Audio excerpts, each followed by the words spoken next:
सत श्री अकाल जी सारिਆਂ ਨੂੰ। मैं मनदीप कौर हाजिर हाँ जी तुहाडी BA थर्ड ईयर की पंजाबी की क्लास के नाल। BA थर्ड ईयर की अपनी सरल पंजाबी की क्लास के विच असीं कर रहे सी जी शिव कुमार बटालवी जी नूं। शिव कुमार बटालवी जी की पहली रचना असीं कीती सी कंडियाली थोर, जिस दे विच बिरहन जिहड़ी है वो अपने प्रीतम तो विछड़ी हुई है तो अपने आप में एक कंडियाली थोर के समान समझ रही है। सो दूसरी जी रचना सी वो असीं इन्हां दी जिहड़ी कीती सी जी वो सी याद। याद दे विच जिहड़ी मतलब उन्होंने जिहड़ा अलग अलग जिहड़े प्रतीक लैके बिंब लैके कदे चंद का बिंब लेंदे हन ते कदे जिहड़ा मतलब दूसरा बिंब को लेंदे हन कि ये जिहड़े हन धरती आकाश चंद सूरज नूं अपना जिहड़ा बिंब लैके एक याद जिहड़ी है जिहड़ी अपने प्रीतम की याद है वो आई है। उसके बारे में उन्होंने दस्सिया सी कि मैनूं जिहड़ी अज अपने प्रीतम की याद आई है। फिर उस याद की गल करते हैं कि ये याद उन्होंने किस किस तरीके दे नाल जिहड़ी टुंबदी प्रतीत होंदी है। सो इस तरह जिहड़ी अगली रचना अज की असीं क्लास दे विच लैके आए हैं शिव कुमार बटालवी जी लिखी हुई रचना है वो है जी धर्मी बाबल, जिस दे विच साडे कवि जिहड़े शिव कुमार बटालवी जी हैं उन्होंने गल की है कि एक धी जो अपने पिता के सामने अपने जिहड़े हाव भाव है उसमें व्यक्त कर रही है कि वो अपने जीवन साथी की जिहड़ी सुतंत्र चोन जिहड़ी है वो चाहती है, पर अजिहा जिहड़ा कि कदे नहीं हो सकता सी। मतलब बहुत पुराने समय की गल कर रहे हैं कि अजिहा जो नहीं हो सकता सी कि धी जिहड़ी है उसनों अपना जिहड़ा है मतलब वर चुनण की जिहड़ी आग्या नहीं सी। उस समय जिहड़ी धी जिहड़ी है वो अपने हाव भाव अपने बाबल दस रही है, कुल चाहती है अपने प्रेमी नूं अपना जिहड़ा है वर चुनण की, पर अजिही कुल जिहड़ी है उसनूं प्राप्त नहीं है। सो अलग अलग मतलब बिंबां दे राही जां अलग अलग प्रतीकों के राही जिहड़ी धी है वो अपने पिता नूं समझाउण की जिहड़ी कोशिश है वो कर रही है। अजिहे ही हाव भाव जिहड़े हन शिव कुमार बटालवी जी ने अपनी इस रचना दे विच रखे हैं, जो कि अज असीं करन चल रहे हैं। रचना है जी धर्मी बाबल। सो आपां चलदे हां अपनी इस रचना दे वल कि कवि जिहड़े हन वो की दस रहे हैं इस धर्मी बाबल दे विच। सो कहंदे हन कि कहंदे मत पैण कपाही फुल वे धर्मी बाबला, मत पैण मत मतलब जड़ पैण कपाही कपाही फुल वे धरमी बाबला, कहते सानू ओ रुत लै नहीं मुल वे धरमी बाबला, सानू ओ रुत सानू ओ रुत लै नहीं मुल सानू ओ रुत लै नहीं मुल वे धरमी बाबला, सानू ओ रुत लै नहीं मुल वे धरमी बाबला। अगे कहते हैं इस रुत मेरा गीत गवाचा, इस रुत मेरा गीत गवाचा, जिहदे गल बिरहों दी गानी, जिहदे गल बिरहों दी गानी, जिहदे गल बिरहों दी गानी, मुख ते किल गमां दे, मुख ते किल गमां दे, कहंदे नैणी उजले खूह दा पानी, नैणी उजड़े खूह दा पानी, गीत के जिसनों होंठ शोभिया, कहते गीत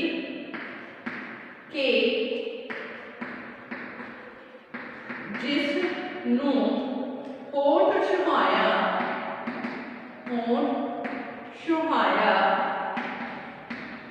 गीत के जिसनों होंठ सुहाया, जावे कठोरी हल वे धर्मी बाबला सानू सानू गीत ओ लै दई सानू गीत ओ लै दई मुल वे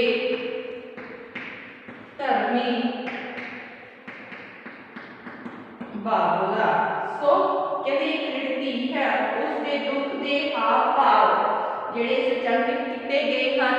जो अपनी मर्जी के अनुसार अपने प्रेम ਨੂੰ अपने पति के रूप ਵਿੱਚ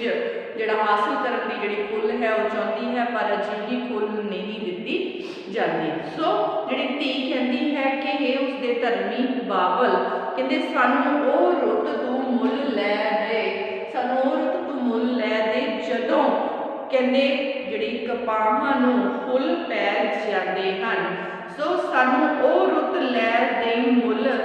ਜੇਕਰ ਤੈਨੂੰ ਉਹ ਰੁੱਤ ਮੁੱਲ ਮਿਲ ਜਾਵੇ ਮੁੱਲ ਖਰੀਦਿਆ ਮਿਲ ਸਕਦੀ ਹੈ ਤਾਂ ਤੂੰ ਸਾਨੂੰ ਉਹ ਰੁੱਤ ਮੁੱਲ ਲੈ ਦੇ ਜਦੋਂ ਕਪਾਹਾਂ ਨੂੰ ਫੁੱਲ ਪੈ ਜਾਂਦੇ ਹਨ। ਸੋ ਇਸ ਰੁੱਤ ਵਿੱਚ ਕੀ ਗੱਲ ਹੈ ਕਹਿੰਦੇ ਸਾਨੂੰ ਉਹ ਰੁੱਤ ਲੈ ਦੇ ਮੁੱਲ ਵੇ ਧਰਮੀ ਬਾਬੂਲਾ ਇਸ ਰੁੱਤ ਮੇਰਾ ਗੀਤ ਗਵਾਚਾ ਜਿਹਦੇ ਗਲ ਬਿਰਹੋਂ ਦੀ ਗਾਨੀ ਮੁਕਤੇ ਕਿੱਲ ਗਮਾਂ ਦੇ ਨੈਣੀ ਉਜੜੇ ਖੂਹ ਦਾ ਪਾਣੀ। ਸੋ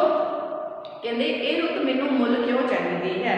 ਇਹ ਰੁੱਤ ਮੈਨੂੰ ਇਸ ਲਈ ਮੁੱਲ ਚਾਹੀਦੀ ਹੈ ਕਿਉਂਕਿ ਇਸ ਰੁੱਤ ਦੇ ਵਿੱਚ ਮੇਰਾ ਗੀਤ ਜਿਹੜਾ ਹੈ ਉਹ ਗਵਾਚ ਗਿਆ ਹੈ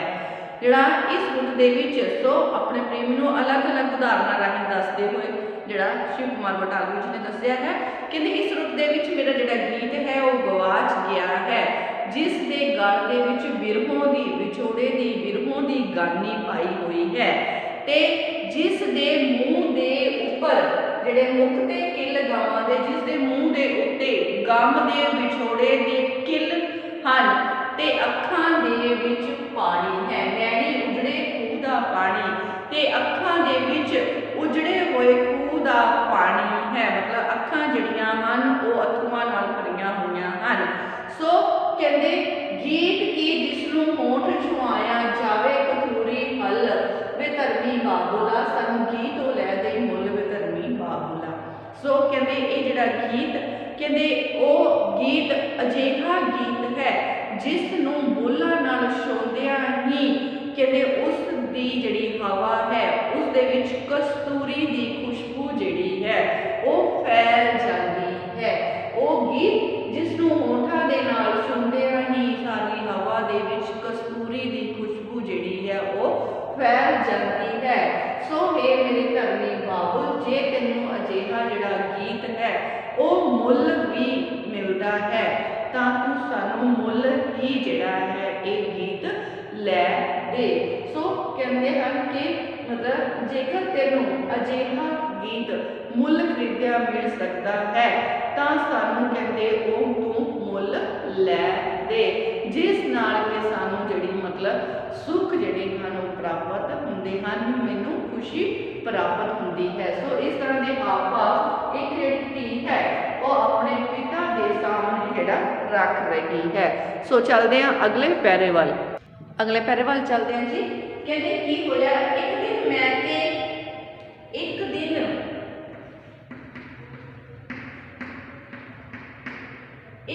ਮੈਂ ਤੇ ਗੀਤ ਮੇਰੇ ਇੱਕ ਦਿਨ ਮੈਂ ਤੇ ਗੀਤ ਮੇਰੇ ਇਸ ਟੂਣੇ ਹਾਰੀ ਉੱਤੇ ਇਸ ਟੂਣੇ ਹਾਰੀ ਉੱਤੇ ਇੱਕ ਦਿਨ ਮੈਂ ਤੇ ਗੀਤ ਮੇਰੇ ਇਸ ਟੂਣੇ ਹਾਰੀ ਉੱਤੇ ਦਿਲਾਂ ਦੀ ਧਰਤੀ ਵਾਹੀ ਗੋਡੀ ਦਿਲਾਂ ਦੀ ਧਰਤੀ ਵਾਹੀ ਗੋਡੀ ਦਿਲਾਂ ਦੀ ਧਰਤੀ ਵਾਹੀ ਗੋਡੀ ਬੀਜੇ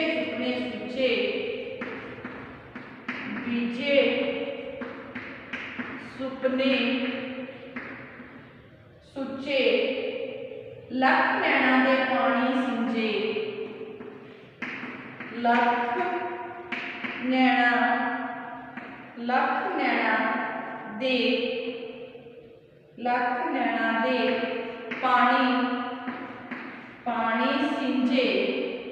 लख नैना दे पानी सिंजे, पर लगे, पर न लगे, पर न लगे फुल बेधर्मी बाबला, बेधर्मी बाबला, सानू एक फुल लै दे मुल, सानू एक फुल लै दे मुल वे धर्मी बाबला। सो जिहड़ी धी है वो की दस रही है, जिहड़ी अगले पैरे वाल कहंदे एक दिन मैं ते गीत मेरे, एक दिन मैं ते गीत मेरे, इस टूने हारी रुते, दिलां दी धरती वाही गोडी,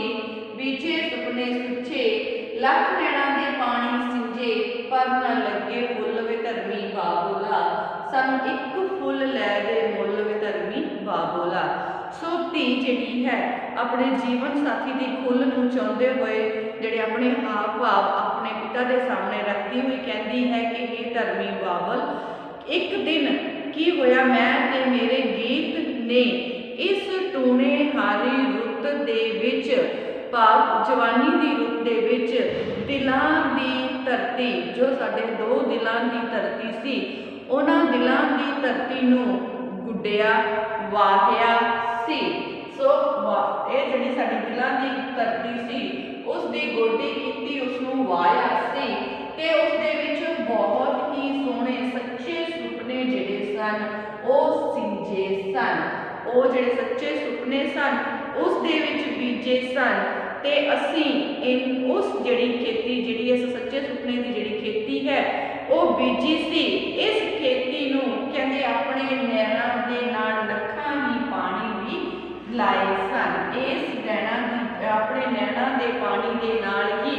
इस नूं सिंजिया सी, जिहड़े असीं दिलां दी गोदी कीती सी, जिस दे विच असीं सच्चे सुच्चे सुपने बीजे सन, उस नूं असीं अपने नैणां दे पानी दे नाल सिंजिया भी सी। कहंदे पर उस नूं फुल नहीं लगे सन, पर उस दे उत्ते फुल नहीं लगे सन, मतलब जे वो इच्छावां मेरे दिल दियां सन, मैं अपना सुतंत्र जीवन साथी चाहती सा, मैं अपने प्रेमी नूं अपना जिहड़ा जीवन साथी बनाउण दी खुल जिहड़ी है चाहती हाँ, पर यह फुल मैनूं नहीं मिल सकी सी। कहंदे पर उस नूं फुल नहीं लगे सन, हे धर्मी बाबला, कहंदे सानू वो इक्को ही फुल नूं मुल लै दे, जेकर तैनूं वो एक फुल मुल मिलदा है ते मुल लै तां तूं सानू वो मुल लै दे, क्यों? क्योंकि वो साडियां खुशियां हन। सो तैनूं जेकर मेरियां खुशियां मुल मिलदियां हन तां तूं मैनूं लै दे। सो अगे चलदे हां जी, अगे की कहंदे हन, कहंदे जेड़े काम विच मिल्क जगीर, केड़े काम, केड़े काम, केड़े काम ए, केड़े काम ए मिल्क जगीरा, केड़े काम ए मिल्क जगीरा, जे जे धीयां कुमलाइयां, जे धीयां कुमलाइयां, केड़े काम ए मिल्क जगीरा, जे धीयां कुमलाइयां, केड़े काम तेरे मान सरोवर, केड़े काम तेरे, केड़े काम तेरे मान सरोवर, केड़े काम तेरे मान सरोवर, हंसनियां, हंसनियां तहराइयां, हंसनियां तह, हंसनियां तहराइयां, तह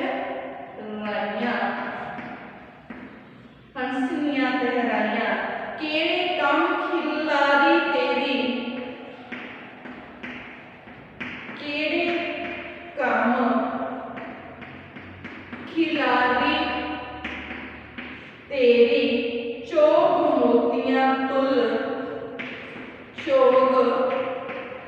मोतियां तुल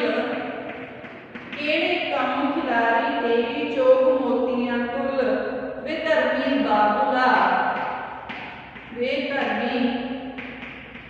बाबुला जे रुत ना लै दई मुल जे रुत ना लै दे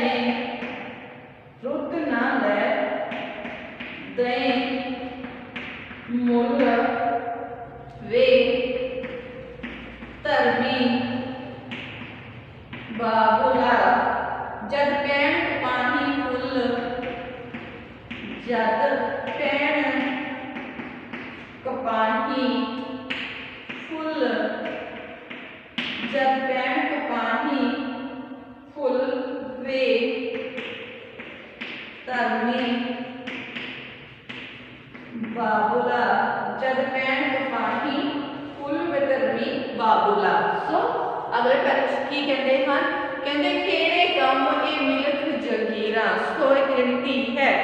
वो अपने पिता नूं पुछ रही है कहते केड़े कम ये मिलख जगीरा जे धीआं कुमलाइयां केड़े कम तेरे मान सरोवर हंसनियां तहराइयां केड़े कम खिलारी तेरी चोग मोतियां तुल वे धर्मी बाबुला जे रुत ना लै दे मुल वे धर्मी बाबुला जद पैण कपाही फुल वे धर्मी बाबुला। सो धी जिहड़ी है अपने पिता नूं कह रही है कि हे बाबुला कहते तेरियां वड्डियां वड्डियां मिलख जगीरां तेरियां वड्डियां वड्डियां ये जिहड़ियां जगीरां हन कहते वो किस काम दियां हन जेकर तेरियां धीआं ही कुमलाइयां रहणगियां जेकर तेरियां धीआं नूं खुशी ना मिली तां तेरियां ये वड्डियां वड्डियां जगीरां फिर किस काम दियां हन कहते तेरे ये मान सरोवर किस काम दे हन केड़े काम दे हन तेरे ये मान सरोवर जेकर तेरियां हंसनियां वर्गियां धीआं ही जेकर तेरियां हंसनियां वर्गियां हंस देखिया ना हंसनियां वर्गियां धीआं ही तहराइयां मतलब प्यासियां तहाइयां रह गईयां प्यासियां रह गईयां तां तेरे बनाए हुए ये मान सरोवर किस काम दे हन जेकर तेरियां धीआं नूं ही जे उन्हां दी प्यास ना बुझी उन्हां दी खुशियां ही ना मिलियां तां फिर किस काम दियां हन। सो तेरी मोतियां दे तुल खिलारी हुई तेरी यह कीमती मोतियां दे तुल खिलारी हुई चोग किस काम दी है जेकर तेरियां धीआं दी जिहड़ी है वो तृप्ति नहीं हो सकी उन्हां दी प्यास नहीं बुझ सकी उन्हां नूं खुशियां नहीं मिल सकियां ओ ही अपनियां आशावां दी तृप्ति नहीं कर सकियां तां तेरी यह मोतियां दी जिहड़ी खिलारी हुई चोग है वो किस काम दी है। सो हे धर्मी बाबला जेकर तेनू कहते ओह रुत मुल मिल खरीदिया मिल सकती है जेकर तेनू मेरिया खुशियां जिहड़ियां हन वो मुल खरीदिया मिल सकदियां हन तां तू उन्हां नूं मुल लै दे जेकर तेनू ओह रुत मुल मिल सकती है तां हे धर्मी बाबला ओह रुत मैनू मुल लै दे जदों कपाहां ते फुल पै जाते हैं हे धर्मी बाबला तू सानू ओह रुत मुल लै दे भाव तू जिहड़ी सानू साडियां खुशियां हन जेकर वो तेनू मुल खरीदिया मिलदियां हन तां तेनू सानू ओह लै देणियां चाहीदियां हन। क्यों क्योंकि तू जिहड़ा साडा धर्मी पिता है तेनू अपने बच्चों दीयां खुशियां जिहड़ियां हन वो प्यारियां हन जेकर तेनू अपने धीआं दीयां ये खुशियां प्यारियां हन तां तेनू किसी भी तरीके नाल इन्हां नूं मुल जिहड़ा है वो लै देना चाहिदा है अपनी जिहड़ी धी दी जिहड़ी विद्या है वो सुन लैनी चाहिदी है ते उसदे जिहड़े सुपने हन उन्हां नूं साकार जिहड़ा है वो कर देना चाहिदा है। सो ये सीगी जी शिव कुमार बटालवी जी की लिखी हुई रचना धर्मी बाबुल। सो जिस दे विच एक धी ने अलग अलग जिहड़े बिंब हन रुत्तां दा बिंब दे के गीत दा बिंब दे के अपनियां आशावां जिहड़ियां हन उन्हां नूं पूरा करन दी जिहड़ी फुल चाही है अपनी जिहड़ी मनपसंद जिहड़ी है वर दी चोण चाही है वो इस दे विच शिव कुमार बटालवी जी दे साडे सामने ਰੱਖੀ ਕਿ ਇੱਕ ਧੀ ਜਿਹੜੀ ਹੈ ਉਹ ਆਪਣੀਆਂ ਇੱਛਾਵਾਂ ਦੀ ਪੂਰਤੀ ਆਪਣੇ ਪਿਤਾ ਤੋਂ ਕਿਸ ਤਰ੍ਹਾਂ ਜਿਹੜੀ ਹੈ ਉਹ ਕਰਵਾਉਣਾ ਚਾਹੁੰਦੀ ਹੈ। ਸੋ ਇਹ ਸੀਗੀ ਜੀ ਸ਼ਿਵ ਕੁਮਾਰ ਬਟਾਲਵੀ ਦੀ ਰਚਨਾ ਧਰਮੀ ਬਾਬਲ, ਜਿਹੜੀ ਇੱਥੇ ਹੀ ਸਮਾਪਤ ਹੁੰਦੀ ਹੈ ਤੇ ਨਾਲ ਦੇ ਨਾਲ ਸਾਡੀ ਕਲਾਸ ਵੀ ਅੱਜ ਇੱਥੇ ਹੀ ਸਮਾਪਤ ਹੋਵੇਗੀ। ਸੋ ਸ਼ਿਵ ਕੁਮਾਰ ਬਟਾਲਵੀ ਦੀ ਜਿਹੜੀ ਅਗਲੀ ਰਚਨਾ ਹੈ ਉਹ ਅਸੀਂ ਤੁਹਾਡੀ ਅਗਲੀ ਕਲਾਸ ਦੇ ਵਿੱਚ ਲੈ ਕੇ ਹਾਜ਼ਰ ਹੋਵਾਂਗੇ। ਸੋ ਹੁਣ ਤੁਹਾਡੀ ਕੋਈ ਇੱਕ ਡਿਊਟੀ ਕਿ ਕਲਾਸ ਅਟੈਂਡ ਜ਼ਰੂਰ ਕਰਦੇ ਰਿਹਾ ਕਰੋ, ਨੋਟਸ ਬਣਾਉਂਦੇ ਰਹੋ, ਜੋ ਵੀ ਤੁਹਾਨੂੰ ਕਰਾਇਆ ਜਾਂਦਾ ਹੈ ਉਸ ਰਚਨਾ ਦਾ ਕੇਂਦਰੀ ਭਾਵ ਸਾਰ ਆਪਣੀ ਕਾਪੀ ਦੇ ਵਿੱਚ ਨੋਟ ਕਰਕੇ ਰੱਖਿਆ ਕਰੋ ਤਾਂ ਜੋ ਐਗਜ਼ਾਮ ਸਮੇਂ ਤੁਹਾਡੀ ਮਦਦ ਹੋ ਸਕੇ। ਸੋ ਅੱਜ ਦੀ ਕਲਾਸ ਆਪਾਂ ਇੱਥੇ ਸਮਾਪਤ ਕਰਾਂਗੇ, ਮਿਲਦੇ ਹਾਂ ਆਪਣੀ ਅਗਲੀ ਕਲਾਸ ਦੇ ਵਿੱਚ। ਧੰਨਵਾਦ ਜੀ।